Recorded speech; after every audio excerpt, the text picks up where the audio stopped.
Aujourd'hui, on se retrouve pour parler des lois du courant, d'accord? Et pour parler du loi du courant, pour trouver une intensité, et on va là parler de comment on l'applique dans des exercices, d'accord? On va utiliser différents cas, donc on va voir dans ce premier cas la loi du courant dans un circuit qui va être en série. Je vous invite à aller voir le cours sur l'intensité pour bien comprendre tout ce qu'on va faire aujourd'hui, et là, ce sera l'application pour les calculs surtout. Donc, dans un premier temps, vous savez forcément que nous, on a placé les ampères-mètres comme ça dans le circuit parce qu'un ampère-mètre, ça mesure une intensité et ça se branche toujours en série. D'accord? Là, on nous donne deux informations dans l'énoncé, donc on n'hésite pas à prendre son stabilo et à venir souligner tout ce qui est important ici et là. Donc, on sait que A1, là, il mesure quoi? Il va mesurer donc l'intensité 1 et ça va être égal à quoi? Ça va être égal à 25 milliampères. Ici, l'ampère-mètre 3, nous, on sait qu'il va mesurer I3 et ça va être aussi 25 milliampères. Donc, déjà, la première étape, c'est de parler de on n'observe que. D'accord? En faisant ça, on va utiliser la première étape. Et la première étape, c'est on observe qu'on est dans quel type de circuit. Le circuit dans lequel on est, c'est un circuit qui est en série.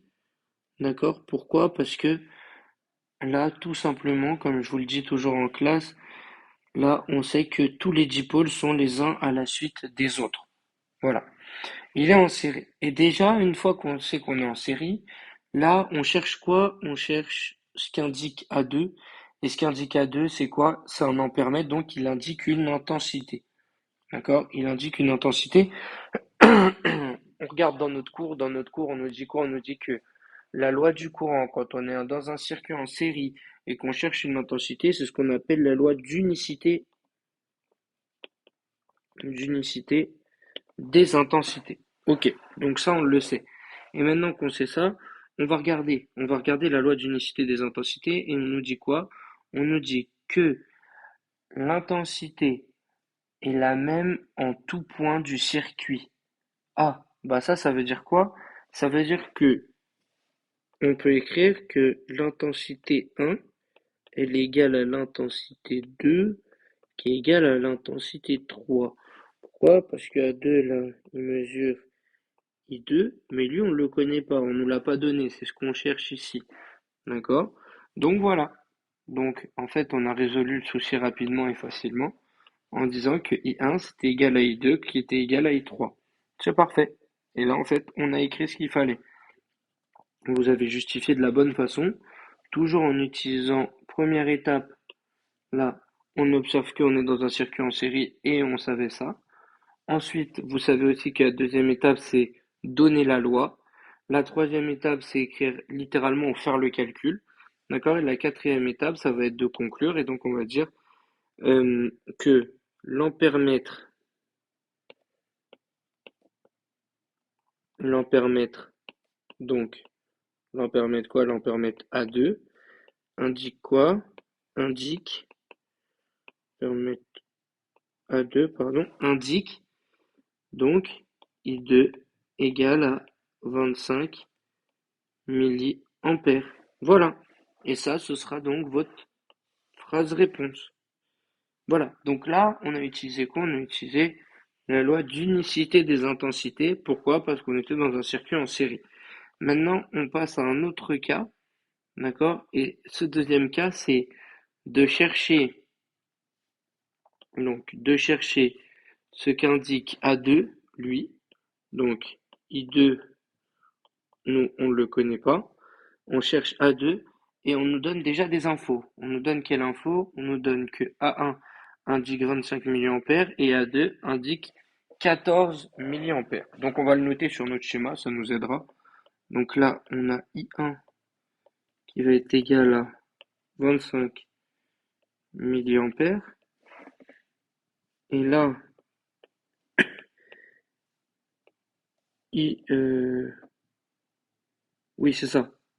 I2, donc là il y a une petite faute juste, c'est A3. Donc I3 indique 14 milliampères. Voilà. Donc on regarde maintenant et qu'est-ce que on va voir? On va voir que on est dans un circuit qui est comment? On est dans un circuit qui est en dérivation. D'accord? On est dans un circuit en dérivation, attention. Pourquoi? Je vous montre parce que là on est sur une branche principale, là ensuite une branche secondaire et ensuite une autre branche secondaire. Voilà. Et dans un circuit en dérivation, lorsqu'on cherche une intensité, on va parler de la loi d'additivité des intensités, d'accord? Et la loi d'additivité des intensités nous dit quoi? Nous dit que la l'intensité, là, je vais vous mettre l'intensité ici, elle sera égale à quoi? Elle sera égale à l'intensité qui est là plus l'intensité qui est là. Bon, donc en fin de compte, pour faire plus scientifique, vous savez que l'intensité aux bornes du générateur sera égale à la somme des intensités des autres dipôles présents dans le circuit. Et ça veut dire quoi? Ça veut dire que on va pouvoir noter, nous, que I1 sera égal à I2 plus I3. Voilà. Une fois qu'on a noté ça, on peut tout faire.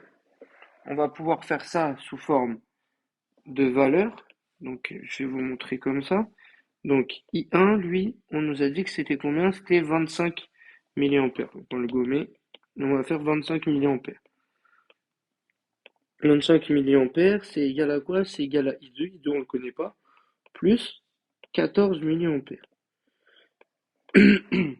Comment on fait? Comment on fait? On va faire tout simple. On va faire I2. C'est égal à quoi? C'est égal à 25 milliampères moins 14 milliampères.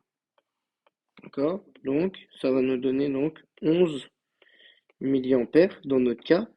Et donc, ça veut dire que on a donc, on a donc I2 qui serait égal à 25 milliampères. Voilà. Donc, toujours le même principe de rédaction, hein. Première étape, toujours, on dit on est dans quel type de circuit. Ensuite, deuxième étape, quelle est la loi qu'on utilise. Troisième étape, on fait notre calcul. D'accord? On fait toute la partie calcul qui est là. D'accord? Et dernière étape, on conclut en répondant à la question posée. Donc, je vous invite vraiment à regarder le cours si ces lois, elles sont compliquées à comprendre. Là, on les a appliquées dans des cas simples. Je vous invite à refaire des exercices en classe pour bien comprendre et bien vous entraîner. Je vous remercie d'avoir regardé la vidéo. Si vous avez des questions, vous pouvez les poser dans les commentaires.